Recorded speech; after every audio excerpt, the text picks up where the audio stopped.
It's an honor and a privilege to share with you this morning. For those of you who don't know me, my name is Tim Lasebnik. I've been a member here for just over 10 years with my wife, Christine. I have a story to tell that couldn't be told for 47 years. The wounds were so painful that even thinking about it was too hard. But God showed up. But God, right? Changes everything. So now I can tell the story. A few weeks back, Tony shared with us verse 3 about paths of righteousness. I chose the other paths, and I want to share with you where those paths lead to. I spent the first 30 years of my life really in the valley of the shadow of death. You can see the picture here. No, that's not Vinnie Barbarino from Welcome Back, Kotter.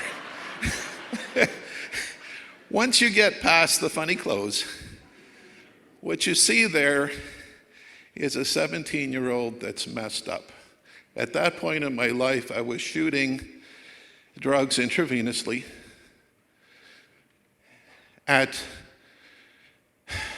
was medication, that's what it was. At age 11, I ran away from home. I had a father.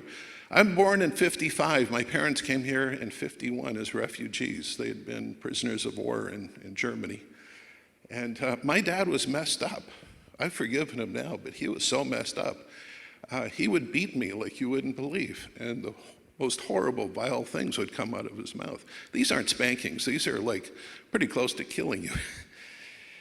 And after one particular bad beating, I decided to leave home at age 11, packed my bag, only to meet a pedophile that I was raped at age 11.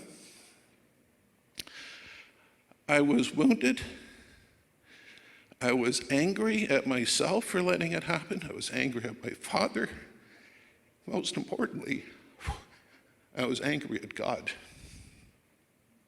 See, God gave me a bad hand. That's how I saw it. If you're a poker player, you can just fold your cards and get the next hand. I had to play this hand I was given, and I hated it. Started medicating at age 13, drugs, alcohol, sex, whatever. And by grade 8, I was a drug dealer. At age 15, I left home.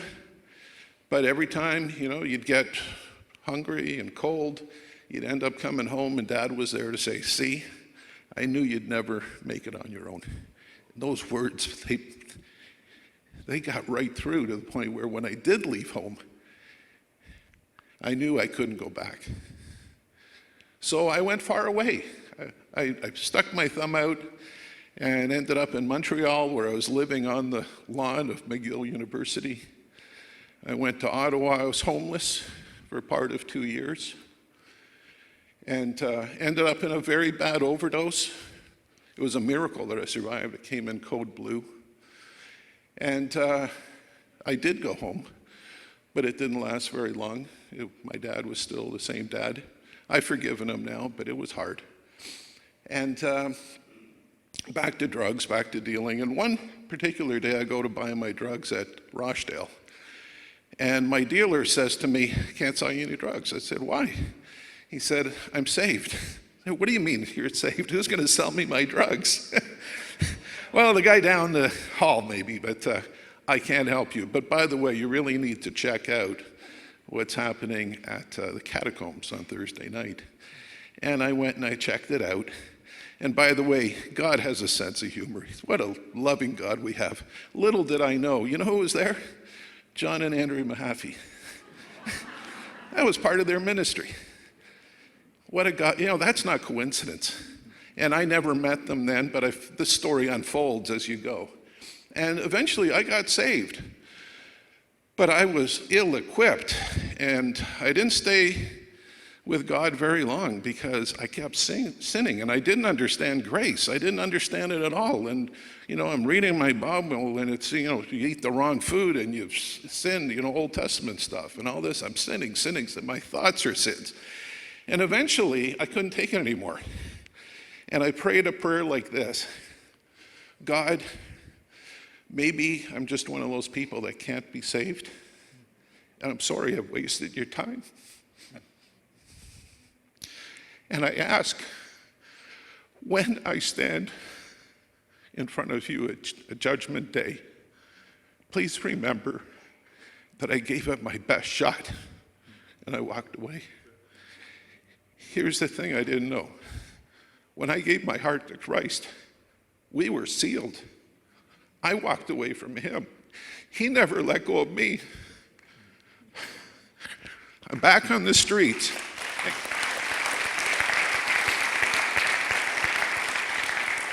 I'm back on the streets, and I found a new low, a new bottom for drugs. And after a three-day run, I was so sick coming down. Who do you call out to but God? He heard me. He got me through that. Never touched a needle again, never touched drugs. He was still there, and he loved me. Fast forward. My son, some of you met him a while ago, Brad, 3 years old. Some of you might remember from the Toronto Sun, it was front page on Sunday, 2 Sundays in a row, miracle. 3-year-old survives drowning. He was underwater for more than 5 minutes. And when I got there, a stranger, to this day I'll say that was an angel, brought him to me lifeless, and I'm doing CPR and I'm breathing and nothing. All I see is his eyes rolled up. He's like dead. And I call out to God, God, anything, please, give me my son back. And it was at that moment that some seaweed came out, and we just kept working on him and working on him, and all this gut came out, and then there was a cough and there was a cry. God gave me my son back. He was sick for a long time. He was in an oxygen tent for a month. But my word was true, and I started going back to church. And I felt like I didn't belong there, but I kept going. And I'm going to fast forward many years. I'm going to tell you that my walk with God, there was some kind of an impasse there because my wounds were so great that I could only grow to a certain point. I couldn't get past that.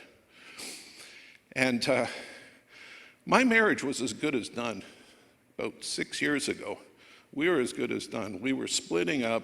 We had already contacted our head office to split our business. My wife already had a place to move to.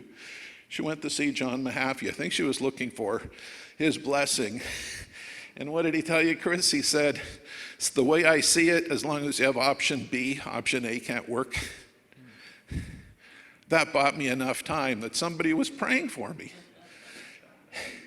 And he kept calling me and bugging me and bugging me. I kept saying, no, there's too much junk happening in my life right now. Next thing you know, I'm in a car driving to Ottawa to go to a Band of Brothers meeting, knowing I have no clue why I'm going. I don't even know what I'm going to. But I left that meeting knowing that I had a wound. Now, it's obvious now what my wound is, but I got a wound. I wonder what it is. It's like an elephant, it's there. But after that meeting, there were small groups, and we went to the section on the wound. Scotty, you know what I'm talking about. And it was one night, just before my small group, that God came to me in the middle of the night, and he said, give me that wound. And I'm fighting him, saying, no. And he's saying, 47 years is too long. That's what the cross was all about. I want that junk. Give it to me. And I'm saying, can I trust you? Yes, you can trust me. I love you. And I gave him that wound. You would not believe what happened to me after that. It was like I was in a cocoon, wrapped in love. And he took that wound away. And in the morning, I told my wife, and we prayed and cried together. And that morning, I shared it with my brothers and Band of Brothers. For the first time, a 47-year secret is coming out. And Lee, you were there that first time I spoke. And I couldn't even tell the story without crying through it. I was a mess. Now I've told it 100 times because this is a story that needs to be told. It's about redemption and God's love. It's Psalm 23. It's John 10. It's Mark 3, 16 and 17. I have a new name. I'm not that guy anymore. Thank God. I gave up on him. He wouldn't give up on me. Since then, all our kids are saved. All of them. Not all at once. Jason was the first. That meeting you were at, Jason came up. Next, where are you, Mike? Mike was next, came up. Our daughter, Melissa, you've heard her story, struggling with alcohol, and she's saved. And, you know, for all the junk we've been through, I'll tell you, it's worth it. If you can get right with God, whatever you got to go through, it's worth it. And this past, 2 months ago, I saw Brad for the first time in 15 years. He was messed up on drugs the last time I saw him. He had been living on the streets. Anyone that knows Vancouver, he was living on East Hastings Street. That's like going to Afghanistan or something. It's a horrible place. And he was living on the streets, high on crack. And he called me one day to say, I'm better now. I'd like to see you. And I brought him out here. We had a chance to talk. He came to church that one Sunday. The next day we went for a long walk. And I asked for his forgiveness. We talked about all the stuff I had done. I was a horrible father. I was a horrible husband. You know, if Christine had left me, that would be 3 divorces. And I deserved every one of them. There's a common denominator. It's me. I was a horrible husband and a horrible father. But getting forgiveness from Brad was huge. And that weekend, I brought him to a Band of Brothers event. Russ, you were there, you saw it. A bunch of you guys were there. And I was involved in the altar call. And who came forward to receive Christ? My son, Brad. All of our kids are saved. The blessings that I'm receiving now, my cup runneth over. Psalm 23 is my story. John 10 is my story. When I used to pray, I would just pray out there.